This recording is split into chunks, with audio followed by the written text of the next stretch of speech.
koalisi atau oposisi, Rabu 27 Maret pukul 8:30 malam, live di Kompas TV. KPU telah menetapkan hasil rekapitulasi. Masih bersama saya Budiman Tanurjo di satu meja The Forum. Bung Ahmad Basarah yang jaketnya udah ganti ke merah. Ya. Ganti topik ketua DPR pakai seragam merah. Ketua DPR ganti topik ya. Karena tanya Pak betul Bung Basarah, ada operasi atau gerilya gitu yang mengotak-atik Undang-Undang MD3 sehingga kans PDIP menjadi ketua DPR menjadi terganjal. Sejauh ini PDI Perjuangan masih cukup punya optimisme dan positive thinking ya. Bahwa kita semua menganut paham demokrasi yang nomokrasi. Demokrasi yang berdasar atas hukum. Dan di atas demokrasi dan hukum itu ada etika. Maka pada hari ini kami percaya bahwa seluruh partai politik yang ada di parlemen menjunjung tinggi etika politik itu. Di mana Undang-Undang MD3 existing pada hari ini, Undang-Undang nomor 2 tahun 2018, mengatur ketentuan bahwa Ketua DPR dan para wakil Ketua DPR diambil dari keanggotaan fraksi dari partai politik mulai dari pemenang pemilu pertama, kedua, ketiga, keempat, dan kelima. Jadi pemenang pemilu pertama menjadi Ketua DPR, pemenang pemilu terbanyak keempat berikutnya, 1, 2, 3, 4 berikutnya menjadi para wakil Ketua DPR. Sistem ini diambil dengan pendekatan proporsionalitas, dengan asumsi suara rakyat, kedaulatan rakyat, mandat rakyat yang diberikan kepada partai politik menjadi tiket bagi partai politik itu untuk memimpin lembaga parlemen. Dengan kata lain, kalau partai politik ingin mendapatkan pimpinan di lembaga parlemen, maka berjuanglah, bekerjalah sehebat-hebatnya di tengah rakyat untuk mendapatkan dukungan dan suara rakyat. Hasil itu kemudian dikonversikan menjadi pimpinan DPR Republik Indonesia. Beda lagi dengan MPR, Mas Budiman. Pengalaman kami di 2019, ketika kami punya Ketua DPR, Mbak Puan Maharani, dan punya Presiden Joko Widodo, pada waktu itu Presiden yang bersama-sama dengan PDI Perjuangan, kita kemudian menimbang, apakah Ketua MPR perlu kami ambil? Tapi kemudian kami berpikir bahwa kita tidak boleh menjalankan sistem demokrasi the winner take all. Yang menang ambil semua. Ini tidak sesuai dengan prinsip demokrasi gotong royong. Maka dengan kesadaran kami mendukung Golkar, Pak Bamsud pada waktu itu menjadi Ketua MPR. Maka terjadilah komposisi Ketua DPR dari pemenang pemilu, para wakil ketuanya dari pemenang pemilu kedua dan berikutnya, kemudian Ketua MPR dan para wakil ketua disepakati dengan prinsip musyawarah mufakat dan memberikan Partai Golkar sebagai Ketua MPR RI. Saya kira ini adalah sistem hukum dan politik yang sudah kita pakai yang menurut saya sangat baik untuk kita pertahankan dan tidak ada urgensinya untuk kita melakukan revisi Undang-Undang MD3 apalagi setelah pemilu itu selesai. Undang-undang yang diberlakukan secara surut saya kira itu tidak memenuhi prinsip keadilan. Tapi khawatir kalau peristiwa 2014 kemudian terjadi lagi, diubah undang-undangnya sehingga... Ya memang itu satu nokta hitam ya, saya pernah menyebutnya sebagai nokta hitam dalam demokrasi kita. Pada waktu itu PDI Perjuangan harus menanggung risiko dari keputusannya mengusung dan mendukung Pak Jokowi sebagai calon presiden Republik Indonesia. Bersama Pak JK pada waktu itu. Pak Budiman tahu pada waktu itu Pileg lebih dahulu dari Pilpres, tidak seperti di 2024 ini.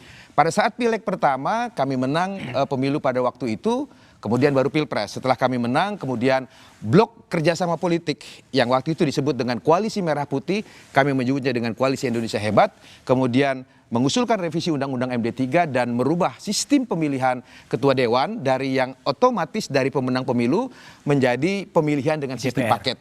Maka sejak saat itulah terjadi dalam sebuah negara demokrasi yang bangsanya mengaku bangsa yang demokratis, pemenang pemilu tidak dapat menjadi pimpinan DPR MPR, apalagi menjadi ketua DPR. Beruntung di ujung masa pengabdian DPR RI 2014-2019, saya menyebutnya ada satu kesadaran bersama untuk kemudian memperbaiki kekeliruan itu dan akhirnya di ujung masa pengabdian DPR MPR 2014-2019, tepatnya di 2018, Undang-Undang MD3 kembali direvisi. Ada 4 kali perubahan revisi Undang-Undang MD3 pada waktu itu, Mas BDM, dan akhirnya di tahun 2018 unsur dari PDI Perjuangan di DPR dan MPR RI masuk ke unsur pimpinan. Mas Utut Adianto menjadi wakil ketua DPR RI dan saya menjadi wakil ketua MPR RI. Oke, baik. Mas BDM. Bang Doli, Betul nggak sih memang ada operasi atau gerilya-gerilya untuk mengutak-atik MD3 sebetulnya? Kalau ditanya sama kami nggak ada. Nggak ada. Karena kami sedang konsentrasi juga menunggu keputusan final dari proses pemilu yang belum selesai. Yang belum selesai kan sekarang kursi. Dan perlu diingat bahwa ukuran kemenangan pemilu dan nanti juga yang berkaitan dengan undang-undang MD3 itu bukan suara tapi kursi. Gitu. Makanya tadi misalnya tadi Bang Taslim mengatakan ada 8 DPR. Ini kan bisa, kami juga ada 5 gitu. Nah ini kan masih tunggu dulu ya. Masih ada kemungkinan perubahan hasil kursi. Makanya sampai sekarang kenapa KPU belum mengumumkan, karena yang menjadi ukuran pemenangan pemilu itu adalah kursi. Nah makanya saya juga agak kaget kemarin sekjennya Bang Basara ini marah-marah sama Golkar gitu kan. Malah kita nggak tahu apa-apa nih. Nah, nyebut-nyebut misalnya ke tahun 2014. Gak marah-marah lah, cuma nitip pesan aja sama Titip pesan. Ya, tapi kan bilang apa namanya haus kekuasaan lah segala macam gitu loh. Kita loh kenapa nyampe ke sana gitu kan? Kita masih nunggu prosesnya. Jadi menurut saya kalau Golkar ya, saya kira kami selama ini kan berusaha untuk membangun image baru Golkar. Dan alhamdulillah cukup diterima masyarakat, makanya kami sekarang memperoleh suara penambahan yang cukup signifikan, dan oleh karena itu kami juga terima kasih pada rakyat Indonesia. Nah soal nanti komposisi di DPR, sekarang kita sudah punya undang-undang MD3 dan kami menghormati itu. Jadi kalau pada akhirnya nanti sekarang kami sudah mengakui kalau dari segi suara ya, jadi kami menganggap dalam pertarungan boleh berikhtiar sekuat-kuatnya ya. Tapi kalau kemudian sudah ketemu hasil ya, kita semua pengen juara 1. Kalau misalnya kemudian kita dapat juara 2, juara 3, ada juara 1-nya ya kita hormati gitu. Nah sekarang hasil 20 Maret yang menjadi perolehan suara tertinggi PD Perjuangan, kita hormati, kita salut gitu, dan Golkar mengakui dalam posisi nomor 2. Nanti kita lihat hasil kursinya kayak apa gitu loh. Bisa berubah ya. Oke, Bung Habib dulu. Bung Habib, kalau Bung Habib gimana? Apakah memang kalau katakanlah PDIP kemudian menjadi ketua umum DPR gitu, apakah kemudian juga ada kekhawatiran program-program dari Pak Prabowo nggak berjalan gitu? Ada nuansa seperti itu nggak sih sebenarnya? Kayaknya enggak.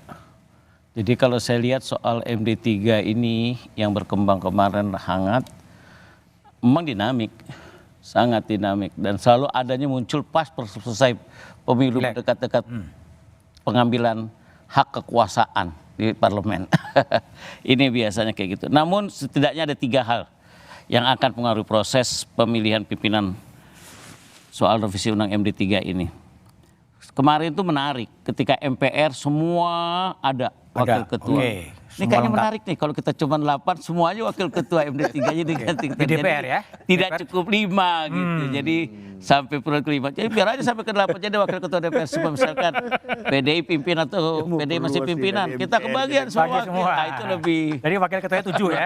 Lebih menarik ya. Sama aja ke MPR. Itu patut dijadikan usulan yang menarik. Ya. Semuanya koalisi tuh. Bukan usaha koalisi, dapat hak untuk jadi wakil ketua DPR. DPR itu kan kontrol ya, kontrol yang menarik. Jadi kalau semuanya kebagian perwakilan itu juga lebih menarik itu. Jadi PKS akan memperjuangkan itu. Moga-moga kalau ada kesempatan dibuka pintu perubahan, cakep itu. Ya. Usulan yang cukup menarik ya. Tapi satu hal yang tadi saya bilang, saya ada 3 itu catatan saya. Pertama, adanya residu sisa-sisa dari Pilpres ya. Pasca konsultasi Pilpres pasti masih ngebekas nih, habis pergantian kemarin nih. Ya, saya yakin sisanya masih akan terbawa sampai Senayan nih. Jadi yang dari MK, yang nanti sampai ke Senayan terbawa lagi. Bisa jadi di soal MD3 nanti. Yang kedua, perubahan kekuatan Senayan. Ada partai yang kursinya bertambah dan ada juga yang kursinya berkurang. Ya, ini akan sangat mengaruhi kondisi Senayan. Ya, kita lihat aja jumlah besok nih berapa bulan ke depan. Ketiga, adanya kemungkinan perubahan arah politik nasional, misalkan kemungkinan PDIP yang bisa saja berada di oposisi dan beberapa perubahan kondisi lainnya. Jadi kondisi ini masih cair lah, masih cair. Tetapi saya sangat tertarik kalau memang terbuka pintu MD3 dicolek-colek, masukkan semua wakil ketua DPR. Itu saya pikir cantik itu. Cantik itu. Jadi semua kebagian wakil ketua sehingga bisa mendapatkan suara hak untuk kontrol atau untuk budgeting, untuk legislasinya sama posisinya. Oke, baik.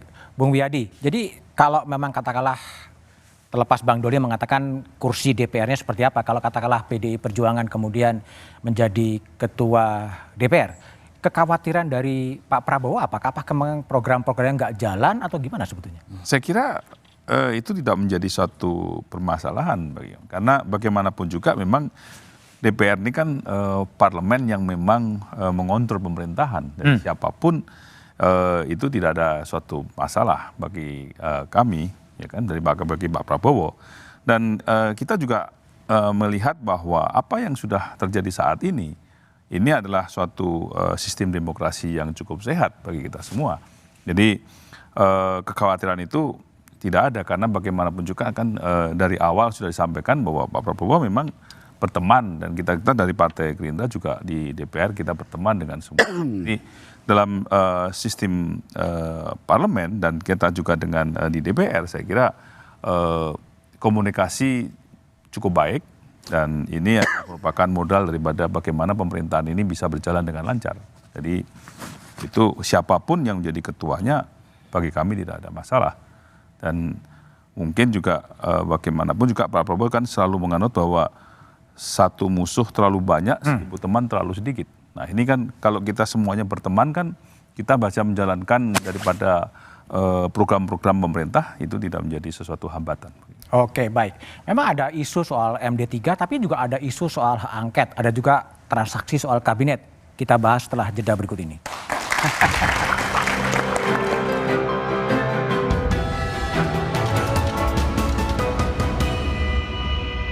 Pemilu 2024, ada 8 partai politik yang lolos ke DPR RI lewat pemilu